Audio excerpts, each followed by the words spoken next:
ভিডিওটা উপরের দিকে টান দিয়েন না। আজকের ভিডিওটা আমি মনে করি দেখা দরকার এবং আপনাদের শেয়ারও দেওয়া দরকার। গুরুত্বপূর্ণ একটা বিষয়, চামড়া শিল্প নিয়ে বাংলাদেশে 16-17 বছর ধরে এই চামড়া শিল্পটাকে একেবারে ধ্বংস করে দিছে, একেবারে শেষ। একটা চামড়ার জুতা কিনতে গেলে 5,000 থেকে 4,000 টাকার নিচে জুতা কিনা যায় না, কিন্তু এই চামড়া একটা বিক্রি করতে গেলে এখানে 1.5 থেকে 2 লাখ টাকার একটা গরু চামড়া এসে এরকম ফ্রিতে, গত বছর তো 100 টাকা 200 টাকা দিয়ে দিছে, এই বছর একবার ফ্রি দিয়ে দেন। প্রশ্ন হলো আপনারা চামড়া নিয়ে যাবেন ফ্রিতে আর জুতা বেচবেন 5,000 টাকা দিয়া, ফাইজলামি পাইছেন দেশটার মধ্যে। এটার একটা গভীর ষড়যন্ত্র আমি মনে করি। এই ষড়যন্ত্রটা হচ্ছে মূলত কওমি মাদ্রাসাকে নিয়ে।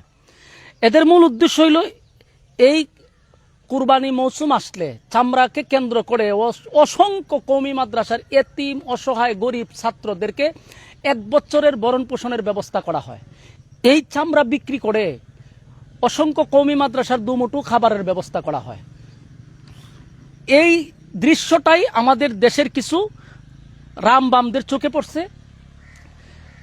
এই কারণে মূলত তারা কওমি মাদ্রাসাটাকে গুরুত্বকে একেবারে ধ্বংস করে দেওয়ার জন্য এটা গভীর একটা ষড়যন্ত্র। বাংলাদেশের যে যে জেলার থেকে দেখতেছেন, যে যেখান থেকে দেখতেছেন, এটা আমি মনে করি নীরব একটা প্রতিবাদ।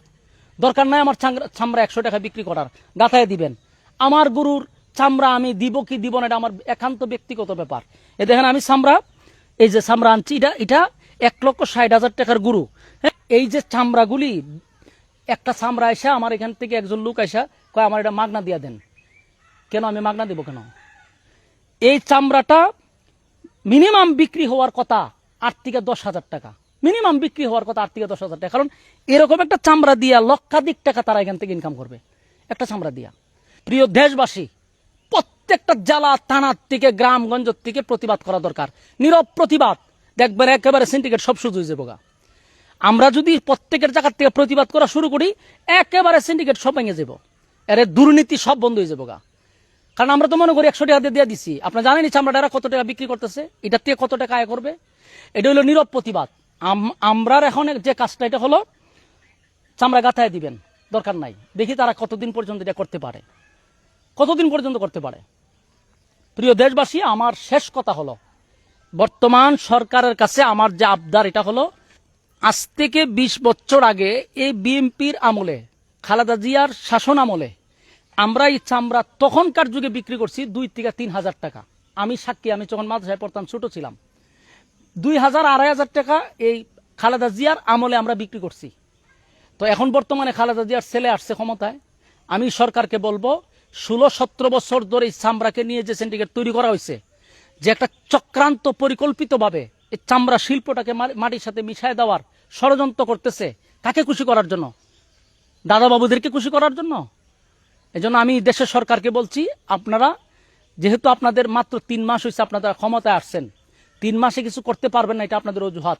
আপনাদেরকে আমরা সময় দিছি, আপনারা দ্রুত চামড়া শিল্পকে অবশ্যই আপনারা নজরে আনবেন এবং ডেভেলপ করার চেষ্টা করবেন। এই চামড়া শুধু কওমি মাদ্রাসা না, বাদ দেন মাদ্রাসা ছাত্ররা চামড়া কিনবে না, অসুবিধা কি? কিন্তু একটা জুতার দাম আপনি নেবেন 4 থেকে 5,000 টাকা, আর সেই চামড়া আপনি কবেন আপনারা মাগনা দিয়ে দিতাম, এটা তো হতে পারে না। সারা বাংলাদেশ থেকে প্রতিবাদ করা হোক, 1-2 বছর আপনারা এই কাজটা করেন, দেখবেন পরে এই চামড়া 5 থেকে 10,000 টাকা দাম হবে। তবে আমাদের প্রতিবাদ করা দরকার।